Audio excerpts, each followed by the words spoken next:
My dear friends, இப்போ நான் சொல்ல போகிறது சர்க்கரை வித்தியாசம் பழங்கள். என்னங்க சர்க்கரைக்கு வித்தியாசம், பழத்துக்கு என்னங்க வித்தியாசம் இருக்குது? ரெண்டுமே ஒரே இனிப்பு தானே அப்படின்னு நீங்கள் சாதாரணமாக கேட்கலாம். இதுதான் எல்லாருக்குமே ஒரு சந்தேகமான ஒரு கேள்வி. இது ஏன் சர்க்கரையை சாப்பிடக்கூடாதுன்றாங்க, ஆனால் பழங்களை மட்டும் நிறைய சாப்பிடுங்க அப்படின்னு சொல்கிறாங்களே, இதில் என்ன வித்தியாசம் இருக்குது அப்படின்னு நிறைய பேருடைய கேள்வி மனசுலையும் இருக்குது. ஒரு சிலர் வெளியிலேயும் கேட்குறாங்க. இதில் என்ன வித்தியாசம் அப்படின்னா, சர்க்கரையில் நார்ச்சத்து அது இல்லை. அதாவது சர்க்கரையாக இருந்தாலும் சரி, நாட்டு சர்க்கரையாக இருந்தாலும் சரி, வெல்லமாக இருந்தாலும் சரி, அல்லது கருப்பட்டி எதுவாக இருந்தாலும் அதில் நார்ச்சத்து இல்லை.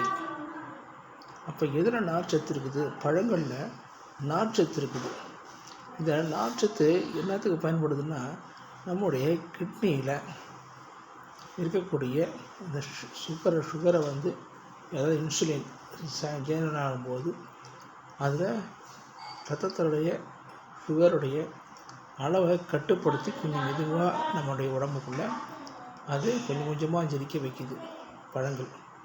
அதனால் கொஞ்சம் மெதுவாக நம்ம ஜெரிக்கிறதால கொஞ்சம் கொஞ்சமாக சுகர் ஏறும்போது நம்முடைய உடலில் எந்த பாதிப்புகளும் ஏற்படுவது இல்லை.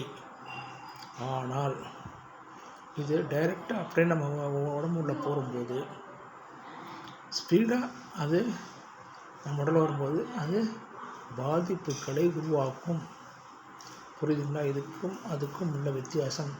மெதுவாக போகும்போது எந்த ப்ராப்ளமும் இல்லை, வேகமாக போகும்போது ஆக்சிடெண்ட் ஆகுதுல்ல, அதே மாதிரி தான் வேகமாக போகும்போது ரத்தத்தில் கலந்துடும், அதாட்டம் கிட்னியை பாதிக்கும். இது மாதிரி பல வியாதிகளை அது வழிவகுக்கும்.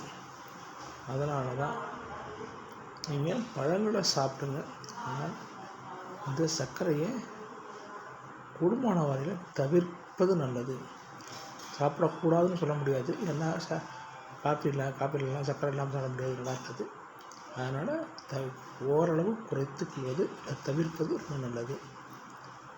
புரியுதுங்களா? இப்போ புரியும்னு நினைக்கிறேன்.